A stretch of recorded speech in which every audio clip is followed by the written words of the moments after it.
Welcome to iHeartRadio's Next Up. Freddie Rivera with the one, the only, Bea Miller. Hi, how are you? Hey. Let me tell you something about Bea Miller because I've heard her perform live, and not trying to give you a big intro or nothing. It's Okay. real casual here, right?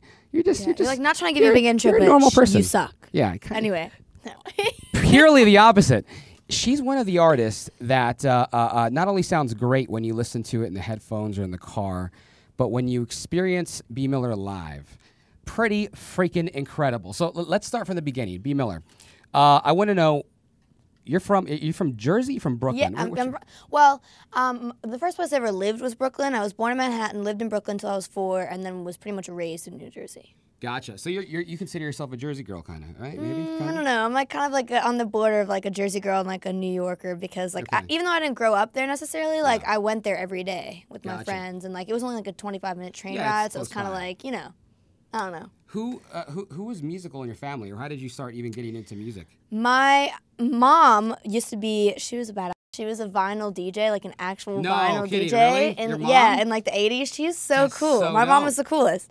So she obviously had to play all kinds of music depending on what her gig was like per night. So she knew pretty much everything. Like my mom knows That's so cool. every band, every artist. Like my mom is so into music, and I still have tapes from when I was a kid, from the time that I was even like first born. So I was, like a year, 2 years old. Like I have actual tapes where it's like, ABCs and like Itsy Bitsy Spider, and then like the Beatles and like Nirvana and like Metallica even, and like even like Gladys Knight and like just cool people, and like in various genres, various different kinds of music and styles and people. So your mom was kind of like a pioneer of a lot of the DJs nowadays, right? I mean it's like back in the day, she's female, especially because she was female, lugging around all her vinyl everywhere, just paving the way. That is so. How do you not do music when you come from a mom like that? I'm right. I know. Shouts to mom. Hi, yeah, mom. I know. My mom's the Mom. best. That's cool. So from that point on,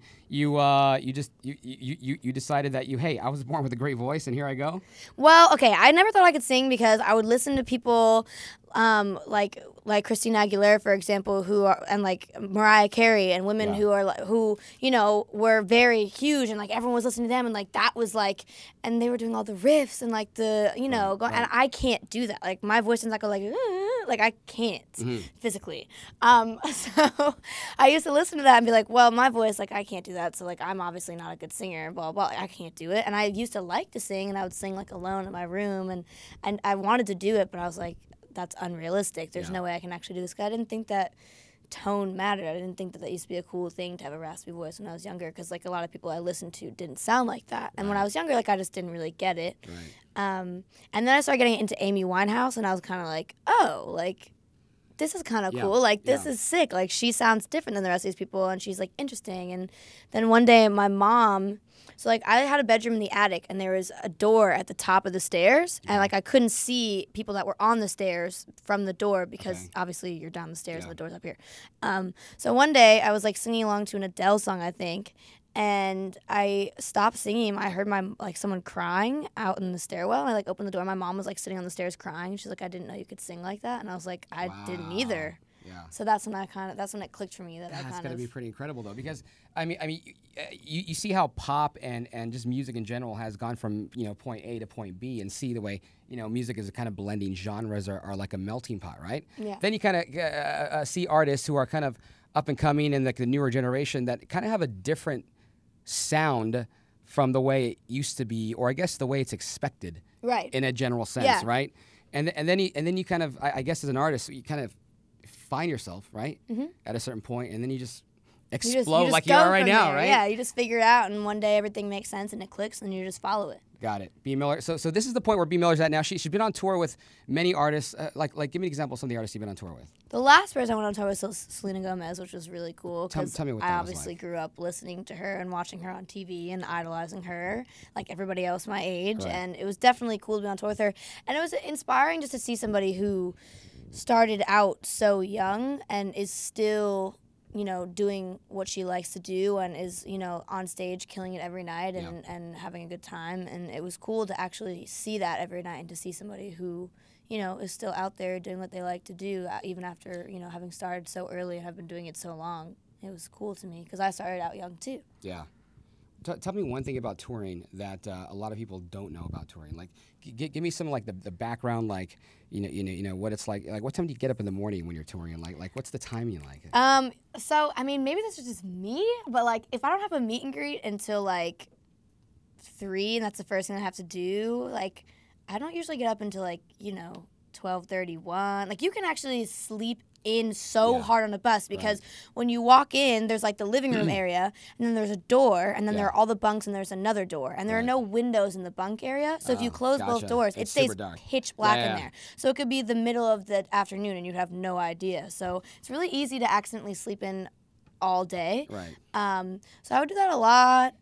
Sometimes by accident, like people come and be like, That's what I "What would. you doing? Why are you still asleep?"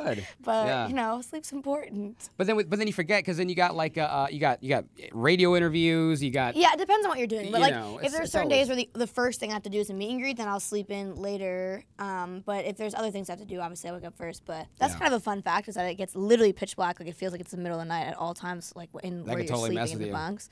Yeah. Your REM sleep may be off. Yeah. But hey, listen. So Bea Miller has a new song out. She's going to perform. And before we get into that, I want to ask: while on tour with Selena Gomez, was there any encounter with a fan that was just like, whoa, how did this happen? Any fan kind of like sneak on the bus or oh no, send you a weird note or climb on stage and try to hug you? Or, oh my gosh, no. No, nothing like that happened. My fans are actually really cool. Yeah, that's cool. Like, none of my fans have ever done anything that's actually, like, scary. Right. Like, crazy. Yeah. Like, well, that hasn't happened to me. My fans are cool, It happens to a few, not everybody, but it happens to some people. Yeah. Well, that's good. Yeah, that's we're doing good. Like, I have We're going to keep like, Bea Miller safe. Yeah. Safe.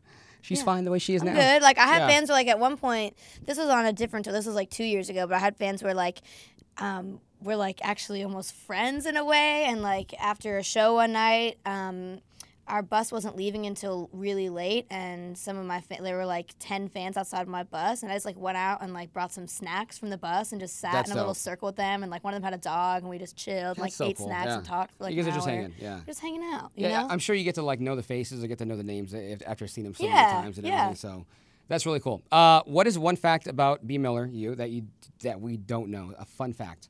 Something off music. Oh my. That you could think of. Fun fact. Okay. In the last week, I have barely done anything besides sit on my couch, watch New Girl, and eat microwave mac and cheese from Trader Joe's. That's what I'm talking about. Yay! There's a fun fact about I could have told you something that I've like told other people, but I was like, what have I been doing this week? That's like, the inside scoop on my life. Yeah. The inside scoop on my life is that I don't have a life. Well, right now. So right now. Well, right now we're here. We're obviously. Watch like a few weeks from now. Then it's gonna be too hard to get a hold of you. Yeah. Like, where's Bea Miller? I don't know. On her couch. Talk to her watching people. TV. Yeah, I know. So, do you have any shows coming up? What is coming up for you later on this year? What do you got going on? The way I'm releasing my music is I'm releasing 3 songs every 3 months until the end of the year. So it's 4 sets of 3. Sorry. So I have 3 more sets of music coming out. So is that what chapter 1 is? Blue? Chapter 1 is blue, yes. And then chapter 2 is red, chapter 3 is yellow, and then the 4th one is like the completion of the album, so I can't tell you what it's called necessarily, but it's coming in November, is it literally. Orange? Oh, I'm just picking a color. Yeah, it's orange. Okay. Cool. You got it here first, you guys. It's orange.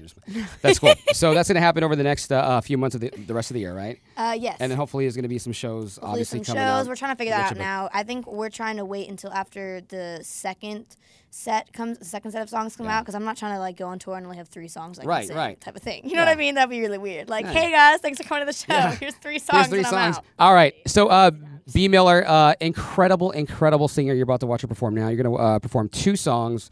One of them is a song like you. Mm-hmm. What is the other one? I Can't Breathe, it's called. All right, here we go. Bea Miller for iHeartRadio's next up. So good talking to you. You too.